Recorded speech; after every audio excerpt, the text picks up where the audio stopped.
हमारी संस्कृति, हमारे संस्कार सदा रहें हमारे साथ। सब्सक्राइब करें तिलक। महाराज, निर्णय लेने से पहले मेरी एक प्रार्थना अवश्य सुन लें। कहो। आज तक मुझे आपकी सेवा का कोई अवसर नहीं मिला। लक्ष्मण भैया ने 14 वर्ष आपके साथ वनवास काटा और भरत भैया ने अयोध्या में रहते हुए भी वैसे ही वनवास के कष्ट सहे। उसी प्रकार फल मूल खा के रहे जैसे वो आपके पास वन में ही हो। मुझे छोटा समझकर कभी कोई सेवा नहीं दी गई, परंतु अब यदि मेरे होते बड़े भाइयों को उस दैत्य से लड़ने भेजा गया तो ये मेरे साथ अन्याय होगा। अब के युद्ध में जाने की मेरी बारी है। महाराज की जय हो।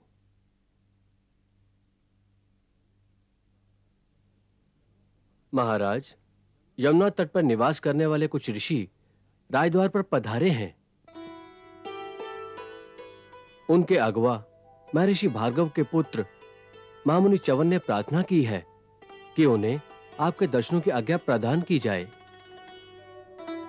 लक्ष्मण जी, तुम स्वयं जाकर महर्षि च्यवन और उनके साथियों का स्वागत करो और पूर्ण अतिथि सत्कार के साथ उन्हें यहां ले आओ। जो आज्ञा।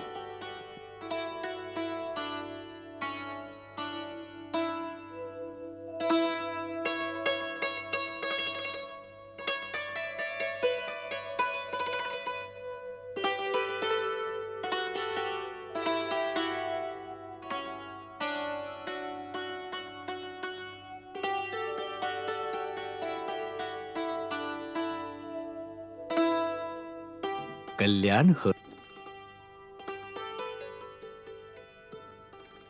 मैं दशरथ पुत्र लक्ष्मण महाराज राम की ओर से अयोध्या में आपका स्वागत करता हूं।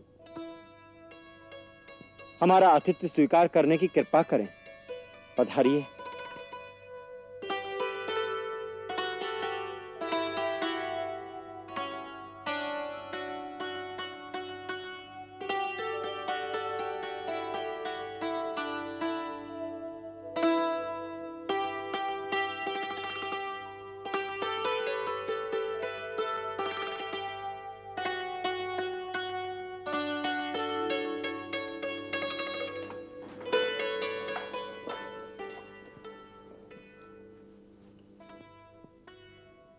मैं दशरथ पुत्र राम महर्षि च्यवन के श्री चरणों में प्रणाम करता हूं। कल्याण हो राजन।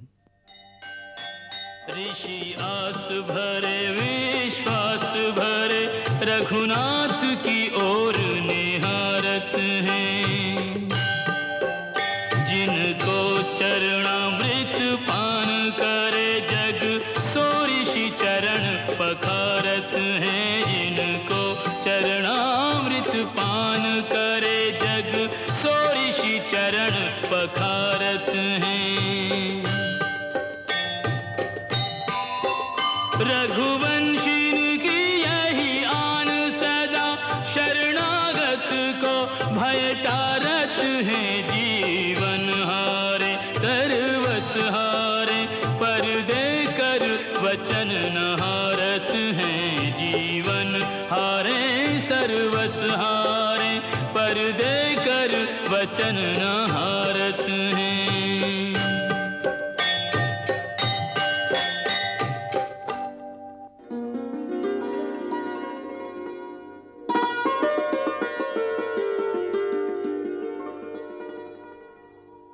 महर्षियों, किस कार्यवश आपका अयोध्या में शुभागमन हुआ है, यह बताने की कृपा करें।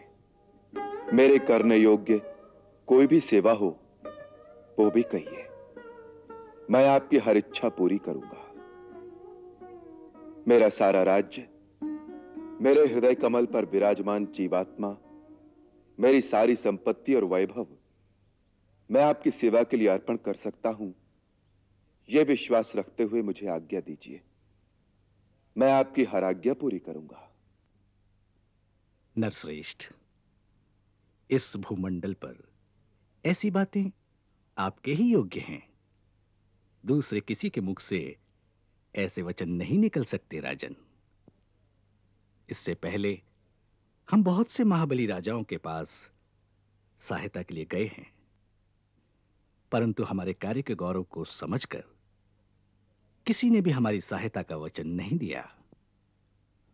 परंतु आपने हमारे मनोरथ को जाने बिना ही हमारा काम करने की प्रतिज्ञा कर डाली।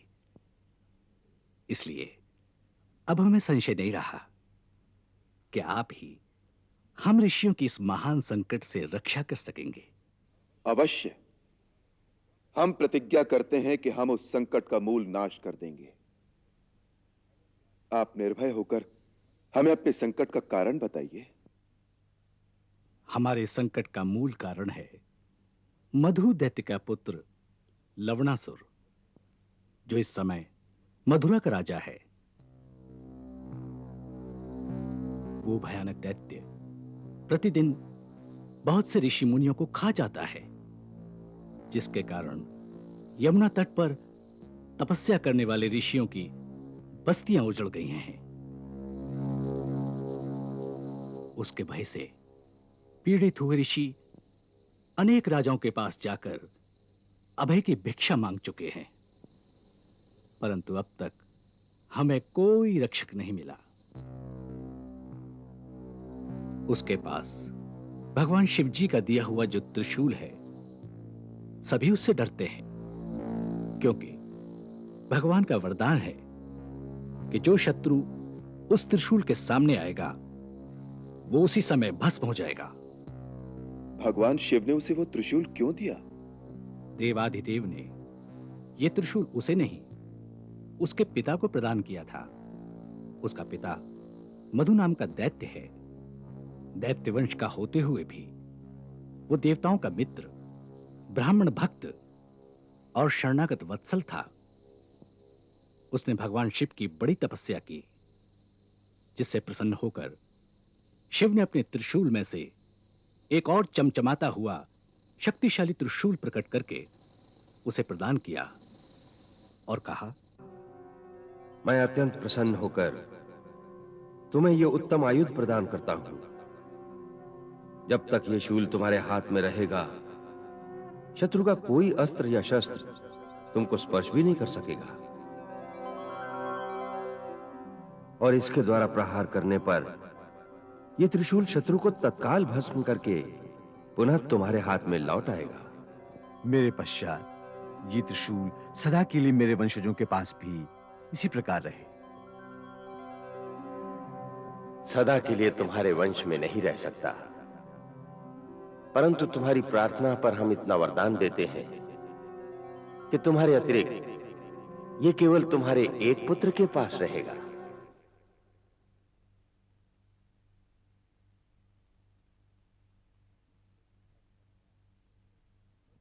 तत्पश्चात मधु दैत्य ने मथुरा में अपना राज्य स्थापित किया। उसका पुत्र लवण बड़े भयंकर स्वभाव वाला निकला और दुष्ट प्रकृति का।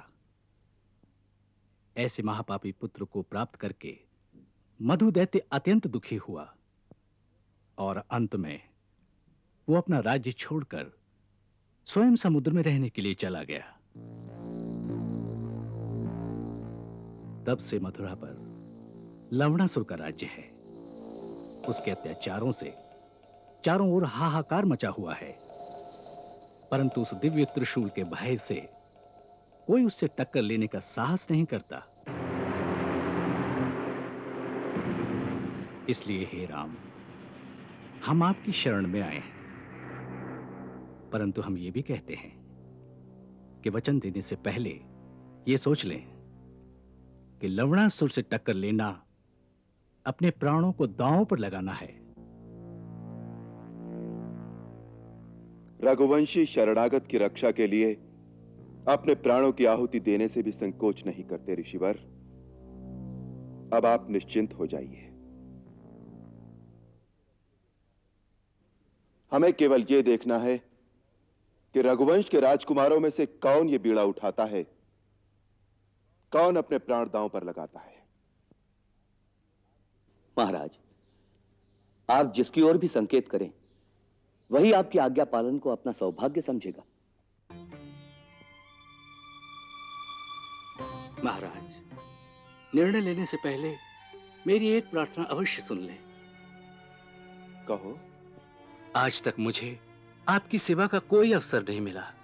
लक्ष्मण भैया ने 14 वर्ष आपके साथ वनवास काटा और भरत भैया ने अयोध्या में रहते हुए भी वैसे ही वनवास के कष्ट सहे। उसी प्रकार फल मूल खा के रहे जैसे वो आपके पास वन में ही हो। मुझे छोटा समझकर कभी कोई सेवा नहीं दी गई, परंतु अब यदि मेरे होते बड़े भाइयों को उस दैत्य से लड़ने भेजा गया तो ये मेरे साथ अन्याय होगा। अब के युद्ध में जाने की मेरी बारी है। हम बड़े भाइयों के होते हुए तुम्हें उस राक्षस से युद्ध करने की क्या आवश्यकता है? सुना नहीं, वहां प्राणों का संकट है। महाराज, मैं ही उस राक्षस से निपट लूंगा। नहीं महाराज, मैंने पहले मांग की है। मुझे अवसर न दिया गया तो ऐसा लगेगा कि महाराज को मेरी वीरता पर संदेह है। मृत्यु का भय दिखाकर मेरा अपमान न करो भैया। महाराज राम, भरत और लक्ष्मण का छोटा भाई लवणासुर तो क्या स्वयं काल से भी नहीं डर सकता। महाराज, मेरी प्रार्थना स्वीकार करें।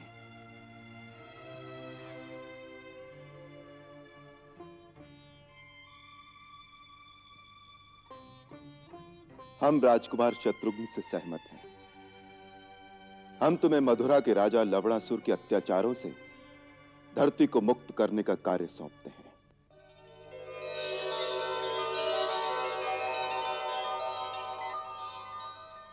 आर्य सुमंत्र, सेना को तैयारी की आज्ञा दी जाए।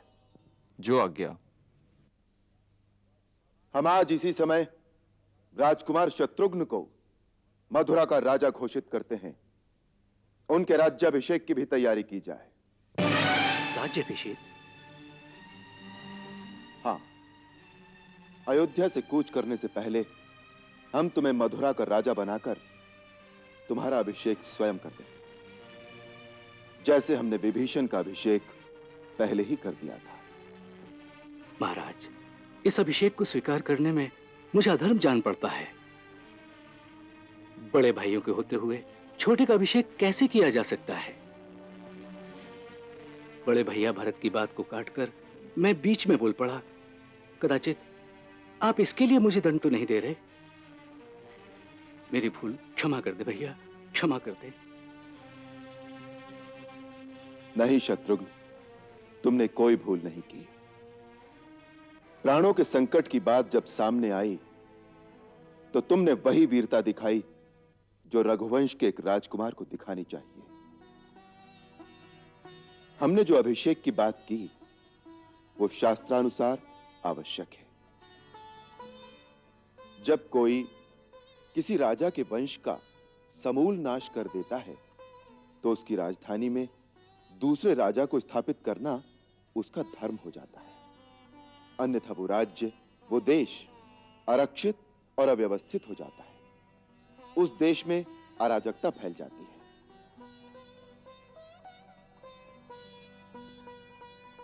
लवण का कोई वंशज होता तो हम उसे राजा बनाते, परंतु लवण के पश्चात उस वंश में कोई नहीं बचेगा।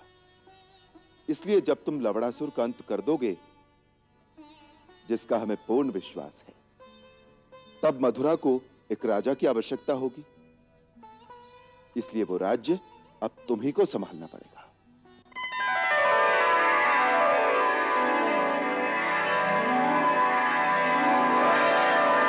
राज तिलक लघु भ्रात को नाथ करत निज हाथ। मंगल रिधि रघुनाथ के हृदय न हर्ष समा।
आओ शत्रु।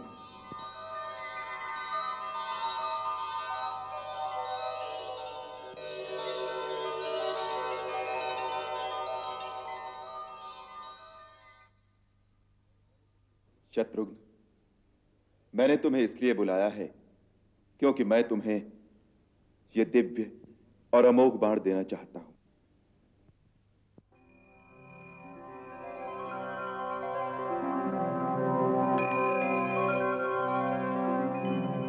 इस दिव्य, उत्तम और अमोघ बाण की रचना पिछले प्रलय काल में भगवान विष्णु ने इसलिए की थी क्योंकि उन्हें दो महाबली दैत्यों मधु और कैटभ का संहार करना था।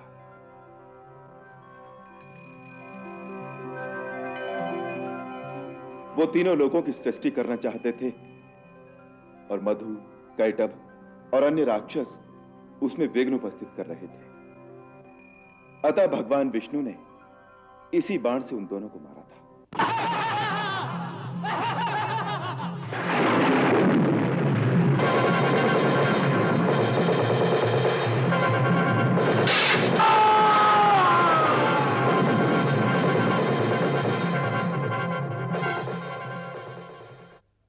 मैं ये अस्त्र तुम्हें इसलिए दे रहा हूं क्योंकि परम शक्तिशाली लवणासुर का वध करने के लिए कदाचित तुम्हें इसकी आवश्यकता पड़ सकती है।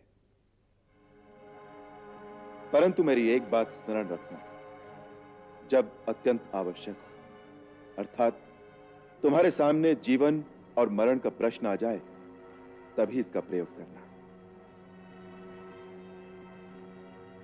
यह अस्त्र अत्यंत भयंकर है।